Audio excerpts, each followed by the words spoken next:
a jungle sometimes. It makes me wonder how I keep from going under.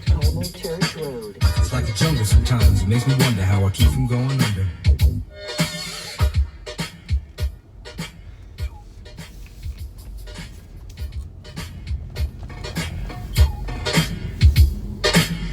Broken glass everywhere. People pissing on the stage, you know they just don't care. I can't take the smell, can't take the noise. Got no money to move out, I guess I got no choice. Rats in the front room, roaches in the back, junkies in the alley with the baseball bat. I tried to get away, but I couldn't get far. I was making a video because I talked to a friend of mine that's a doctor, and he gave me some advice because I told him I needed some advice, you know, for how to make it through this coronavirus thing, because I ain't got the traditional job, so, you know, I'm not really covered. You know, if something happens to me, I ain't gonna make no money. So, you know, I talked to him and we cool. Me and this guy real cool, right? So he basically told me that anything he tells me, you know, is, you know, he don't tell nobody else. He's not supposed to tell anybody else. And it's not really like scientific. It's not like, you know, what everybody wants to go. The government doesn't want people to talk about this, right? But we were talking about why people are getting infected when they're doing all these things. You know, they're wearing the gloves, the mask and everything and stuff like that, right? So he was just talking to me about what things to do for me that if I wanted to avoid catching the virus, what to do. I was like, cool. So what he told me was, all right, first of all, the bathroom. Let's go with the bathroom. He said, look, he said, when you go to the bathroom, he said, you know, try to go to the one, when it's a public bathroom, try to go to the ones where the door, you don't have to mess with the door at all. Try to go to them. He said, don't touch anything. He said, don't wash your hands. He said, don't, you know, he said, if you have to, you know, he said, if you have to do a number 2 or something like that, don't do it. He said, you know, you go in there, pull out, do your number 1, you know, zip up and leave. He said, don't touch anything. Don't use the water, don't wash your hands or whatever, because he said most of the time in those bathrooms it's quick anyway. You go in, you wash your hands, and the water's not even hot enough really to kill out of the bacteria and stuff like that. He said, and you know, you're gonna risk getting more germs by just, you know, touching this, touching that, grabbing the napkins, all that stuff. He said, if you don't have to touch anything when you go to the bathroom as a guy, he said for women it's a little different. But he said as a guy, if you don't have to touch anything, don't touch anything. Wash your damn hands when you get home. He said, every opportunity you get to wash your hands, he said, do it. But he said the bathroom, the men's bathroom, like a public bathroom, he said, if you cannot go in, if going in and not touch anything, don't touch anything. Okay, fine. So then we talked about the mask. He said, you know, masks are cool. He said, this isn't really an airborne virus. He said, but the masks are cool. He said, masks are really made to stop people from getting what you have. So like when they do surgery, the mask prevents germs from getting from the doctors to the patient who's cut open. So it's in a sterile environment. It's trying to keep what you have in, not trying to stop you from catching everything. Because really, you know, if you're gonna catch the virus, you know, you can catch the virus in your eyes, your ear, you know, pretty much anywhere. You can catch it. It doesn't just have to be your mouth or your nose. You can catch it anywhere, but it's not airborne, so what's the purpose of that? All right, so he ran over that with me. And he told me the gloves, he said how resilient our skin is, especially our hands. He said if you have a cut on your hand, be careful. But he said if you don't have any type of open wounds, any cuts and stuff like that, right? He said you're causing more problems by introducing your hands to the gloves, because the thing about it is that even if you put the gloves on, the gloves have to act like your own hand anyway. So if you put the gloves on, because you put the gloves on, then you have to hand sanitize that, you have to wash the gloves, you have to keep them clean, because if not, what you're doing is just spreading the virus, because you're putting these gloves on and you're going about your business. So if you're touching things, you know, to get the virus on those things, and you're keeping that with you. You're keeping these dirty virus-filled gloves with you. So he said, so the gloves are really risky unless you have a cut or something in your hand. Stay away from the gloves, right? He said, you know, and the mask, of course, you know, he said he likes people wearing the mask because that prevents him from getting it. Because if they cough or something, I'm not gonna get that. But he said it doesn't really offer, you know, protection against this virus. He said the scariest thing about this virus is that we don't really know where it's going. We don't know what's going to happen. We just don't know. So you fear the unknown. So we don't know, how bad it will get. We don't know how long it will last. He said, and we don't know, when they'll, come up with anything, any type of treatment. They don't have any treatment for the virus. They just try to make you comfortable. They try to treat they treat the symptoms that the virus causes, like the breathing and stuff like that. They try to put you on a ventilator, stuff like that. But they don't have any type of medication they can give you for this virus. They can just treat the symptoms. He said they're going to try to come up with some type of shot or something they can give you eventually, but that might be 2 to 3 years down the road before that even comes out. He said there's a good chance that what he was telling me, that there's a good chance that a lot of people will get this. He said do everything you can do to not get it, but he said we're talking years possibly, and he said a lot of people are going to get you. But basically, he told me this is, I carry this with me. This is like 2 ounces. I use one of these every day. Every time I just constantly put it on my hands, and then shoot, I'm driving. Hold up, wait a minute. All right, yeah, I'm driving. Whoa. Oh shoot. All right.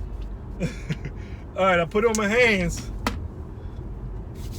and all day long I put it on my hands. Every time I get in the car, get out the car, whatever I do, I put it on my hands, and then I do like this. And I even rub it around my eyes and stuff like that too. I rub it on my face and around my nose. So, he told me that would help. So I rub my nose and my face, and I do all that stuff. And then, and sometimes I've got like in my eyes, sometimes a little bit might get in my eye. I don't know how it gets in there, but it gets in my eyes sometimes.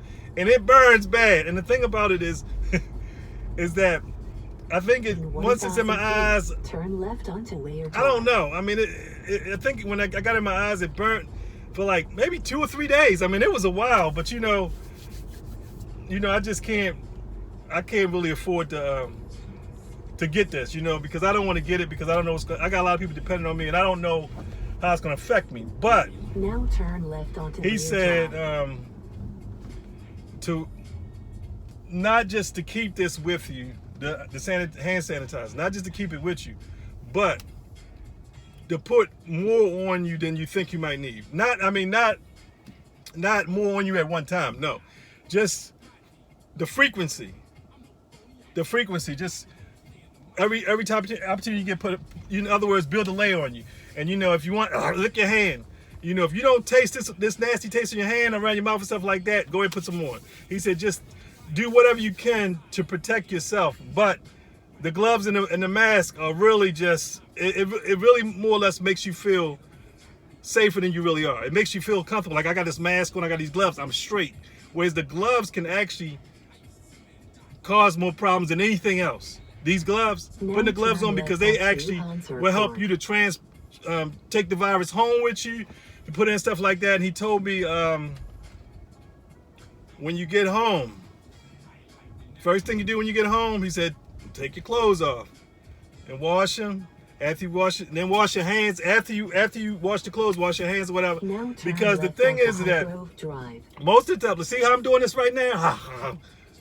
Most of the time we contract this virus is going to be by self, and we're going to give it to ourselves by touching our face or just doing different things. We're going to give, not somebody else is going to give it to us. We're going to give it to ourselves by touching things and then touching our face and stuff like that or whatever. And sometimes you can wash your hands, nice clean hands. You'll kill the virus on your hands if you had it, but then you'll end up touching something else. And then you touch your face, then you're screwed again.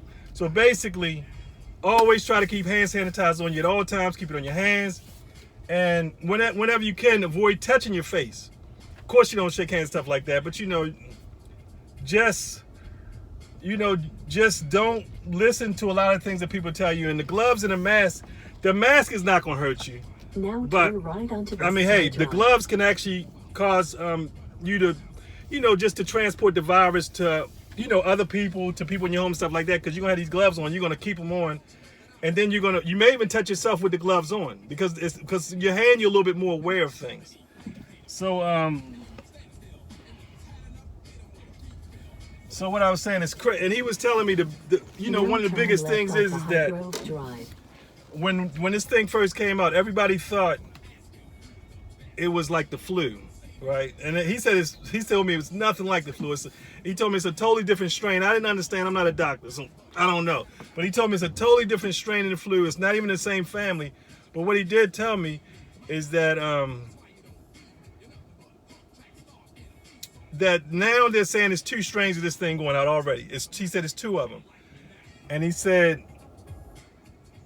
both of them are serious, but one of them is actually more deadly than the other one, and it affects younger people more so than the first one did. So this thing is, I don't know, man. And like I said, I'm really I'm out now, so I'm not really worried. But I'm just saying is that it's serious. I'm not worried because I try to do everything I can do to try to avoid getting it. But I think that there's a lot of misinformation going around. And what I'm saying is that everything I'm telling you, don't listen to what I'm telling you. Always do your own research. Me, I'm telling you what the dude told me. I trust him.